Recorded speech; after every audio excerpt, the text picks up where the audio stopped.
अस्सलाम वालेकुम दोस्तों, क्रिकेट की ताज़ा तरीन अपडेट हासिल करने के लिए मेरे चैनल को सब्सक्राइब कर लें। मोहम्मद कैफ ने पाकिस्तान के पेस डिपार्टमेंट की तारीफ की, स्पिन बॉलिंग की गहराई पर सवाल उठाए। साबिक हिंदुस्तानी क्रिकेटर मोहम्मद कैफ ने पाकिस्तान की बॉलिंग लाइनअप का एक जामे तजजिया किया है, खास तौर पर T20 वर्ल्ड कप जैसे मेगा इवेंट के टूर्नामेंट के तनाजुर में। एक मकामी स्पोर्ट्स चैनल के साथ एक खसूसी इंटरव्यू के दौरान कैफ ने कौमी टीम के बॉलिंग अटैक की ताकतों और कमजोरियों के बारे में बसीरत फराहम की, जिसमें उनके स्पिन और पेस दोनों शोबों को शामिल किया गया। उनकी ताकत उनकी तेज गेंदबाजी में है। हारिस रऊफ भी हैं, शाहीन अफरीदी भी हैं और नसीम शाह भी फिट हैं। अगरचे Naseem Shah world cup squad में नहीं थे, लेकिन बॉलिंग में उनकी कमी महसूस की गई थी।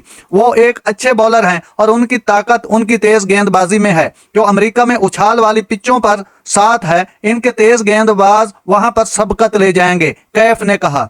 उन्होंने मजीद कहा कि उनकी कमजोरी उनके स्पिन बॉलिंग के शोबे में है। शादाब खान को गेंद लाइन पर नहीं आ रही है और मोहम्मद नवाज की गेंद ज्यादा टर्न नहीं कर पा रही है, इसलिए उनकी स्पिन बॉलिंग कमजोर है। बल्लेबाजी के मामले में साबिक क्रिकेटर ने दबाव के हालात में पाकिस्तान की कमजोरी को उजागर किया, खास तौर पर जब जबरदस्त अहदाफ का ताकुब करते हुए उन्होंने ये भी खबरदार किया कि अगर उन अहम बॉलर को फॉर्म में कमी का सामना करना पड़ता है या कारकर्दगी में नाकाम रहते हैं तो पाकिस्तान को मुश्किलात का सामना करना पड़ सकता है। नाजरीन, ऐसी बर वक्त खबरें सुनने के लिए मेरे चैनल को सब्सक्राइब कर लें। अल्लाह हाफिज।